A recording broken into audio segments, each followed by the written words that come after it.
I'd like to just make one comment about the question of Venezuela's refinery in relationship with Citgo. As you know, the heavy oil refineries are very limited in what they can do, which reduces the risk that we have by Rosneft having the lien on the asset. Fortunately, it'd be a whole lot worse if it was Baytown Refinery for Exxon or Bayonne, New Jersey, instead of Corpus Christi, Lake Charles. But neither here nor there.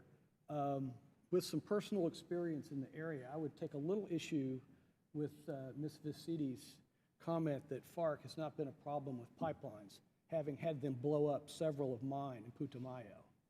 And I like the comment here. I'd like to ask Mr. Rooney, could you pull that mic over a little bit? I'd like to ask Mr. Bordoff, he made a couple of very good comments in his statement about both the unconventional resources in the Upper Magdalena, Mono-Orania field, and then the business about the FARC, to continue the chairman's question as to the pros and cons of the FARC deal and how it might affect production, particularly in the area I'm familiar with down in Putumayo, where we have to take our oil over to Ecuador to get it out of there nowadays. So, sorry, that was for me? Yeah, the question about the Middle Magdalena unconventional and about the FARC and Putumayo. Enormous resource potential in Colombia, and Colombia's gas production has been declining and its import dependence has been rising. So if it can take advantage of those domestic resources, that would make economic and energy security sense. I think the peace agreement, the widely hailed, rightly hailed, has been beneficial to attract foreign investment, to make the country more attractive for companies to come in. But I think I noted in my testimony that FARC and ELN have opposed foreign investment and now will be incorporated into the political process. So one question is sort of how that plays out and whether it has any impact. The shale, just a week or two ago, President Santos announced one of the largest offshore gas finds in years, which has huge potential, and then there are enormous shale resources in Colombia, but intense, I've been in Colombia, I think 3 times in the last 2 years, intense environmental opposition and indigenous people opposition. You know, fracking is very controversial here in the US. It is intensely controversial there.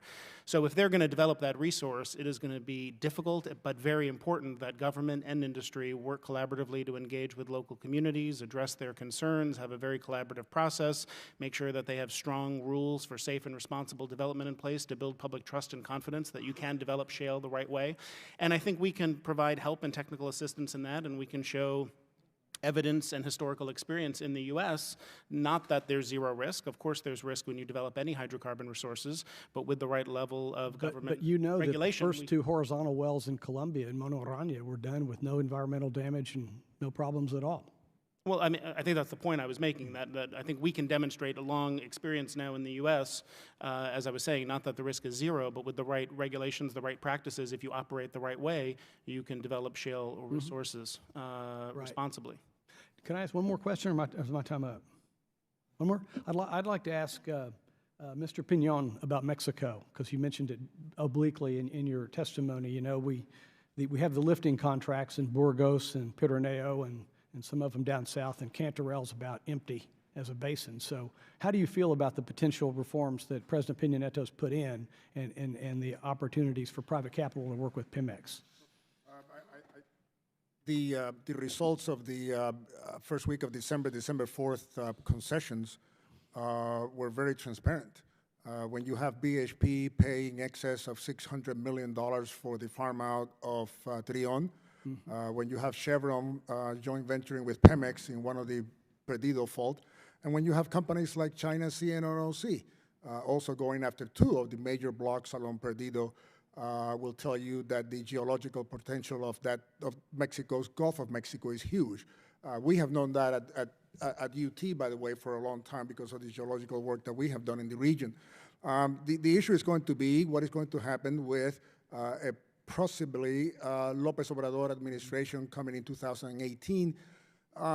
We think that he's probably going to be another Lula, an individual that when he comes into office, we're wondering what's going to happen, and he's really going to surprise some of us. Maybe I'm hoping for that to happen, because of the potential that Mexico has. Yeah, we were pretty scared last time when he almost won. Yeah, couldn't agree more. Right. Could Thank I you, Mr. respond Chairman. quickly to the Colombia question?